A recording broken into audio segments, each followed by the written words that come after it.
tudo bem? A gente está aqui no primeiro ano do Brasa 15 e a gente vai apresentar o povo hindu. Meu nome é Ana, eu tô aqui com a Sara, com a Helena e com a Yasmin.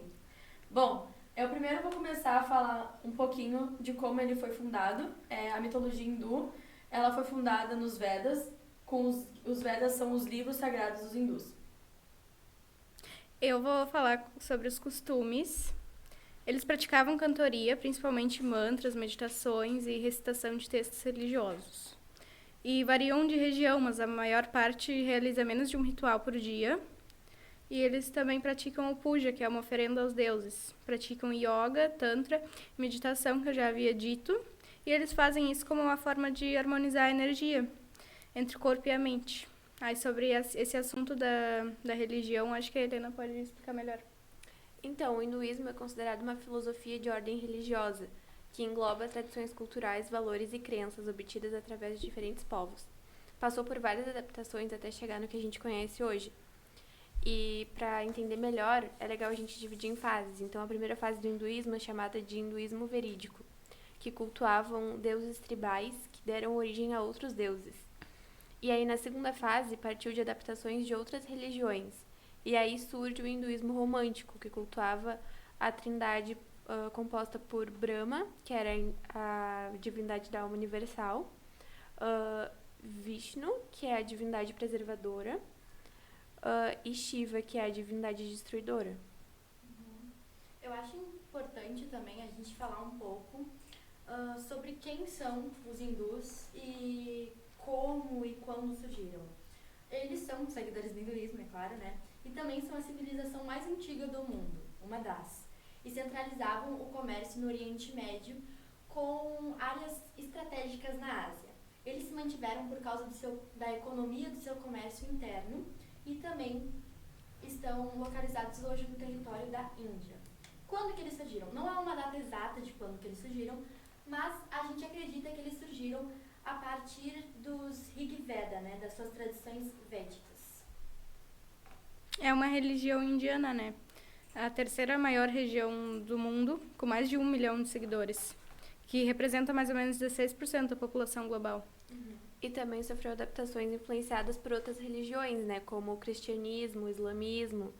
E aí, isso é o hinduísmo híbrido, né, que surge com a agregação de diversas influências.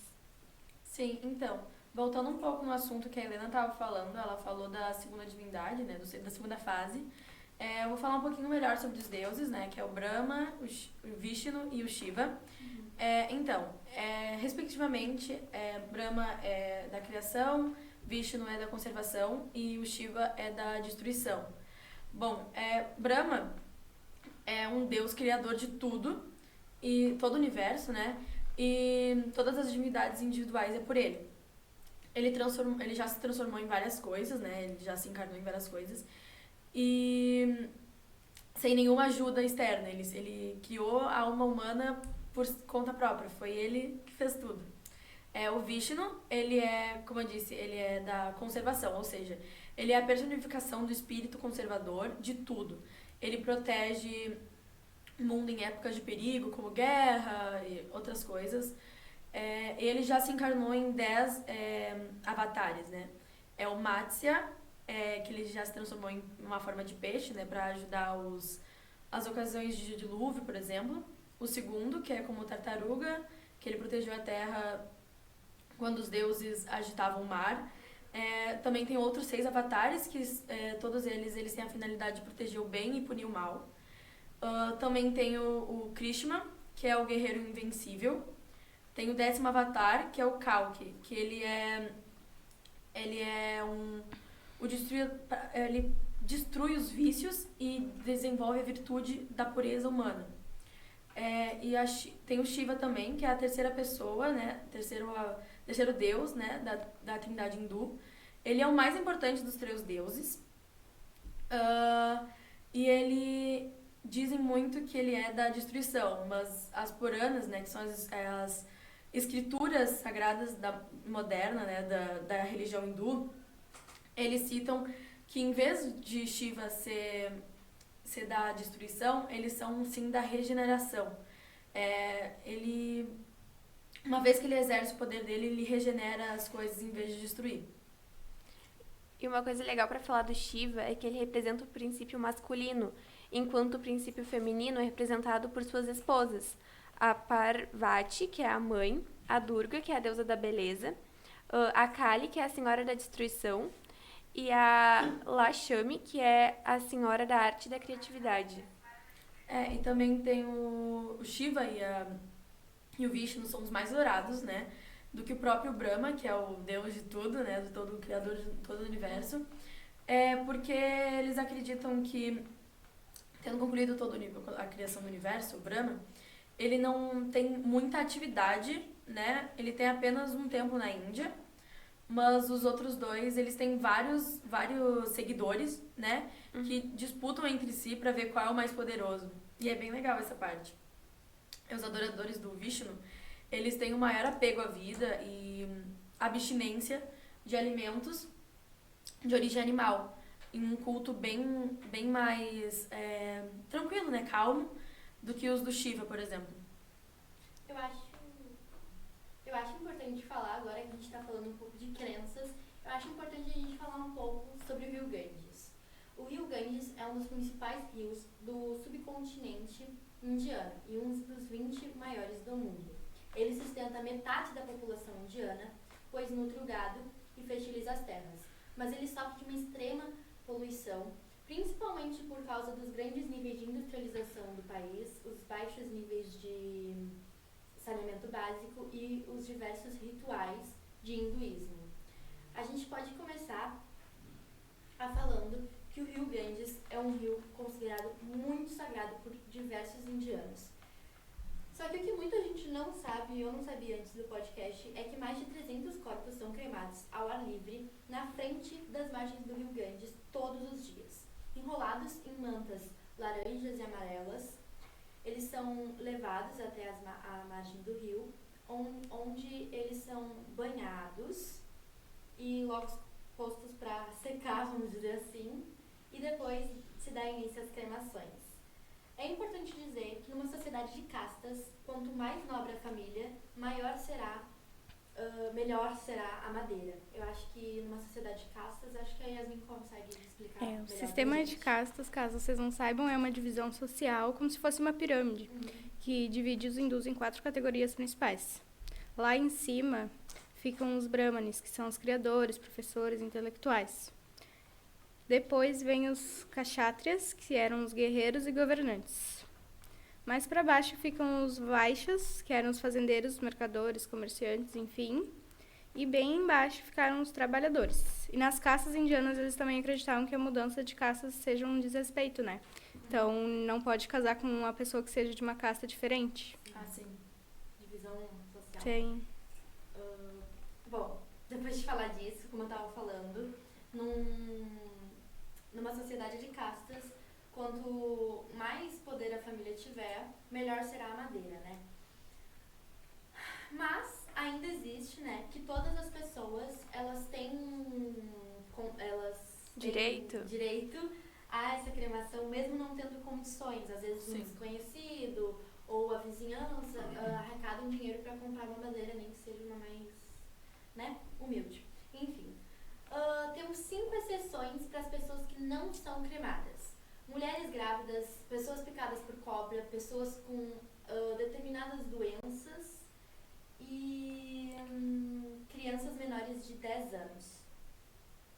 Eles têm os seus corpos, eles têm os seus corpos diretamente jogados no rio. Por isso que muitas vezes, se a gente procurar alguma imagem na internet, vai ter um corpo de um defunto ali em decomposição, uma coisa assim. Eu prefiro não trazer essas imagens. E por que esse ritual de cremação é tão importante e respeitado pelos hindus? Porque se a gente for lá, é uma coisa muito normal.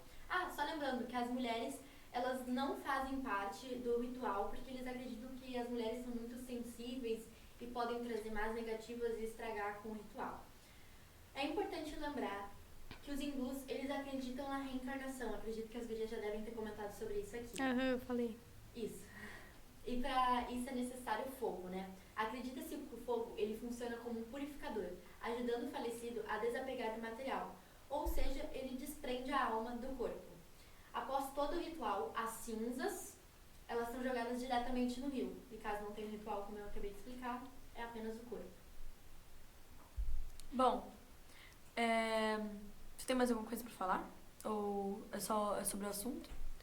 Eu ia falar um pouco dos princípios dos hindus, que, por exemplo, sobre a religião deles, né? Eles acreditam que a trajetória da alma é traçada de acordo com as ações praticadas aqui na Terra, né? Que é a lei do karma. Também tem que a libertação da alma determina o fim do ciclo da morte e do renascimento.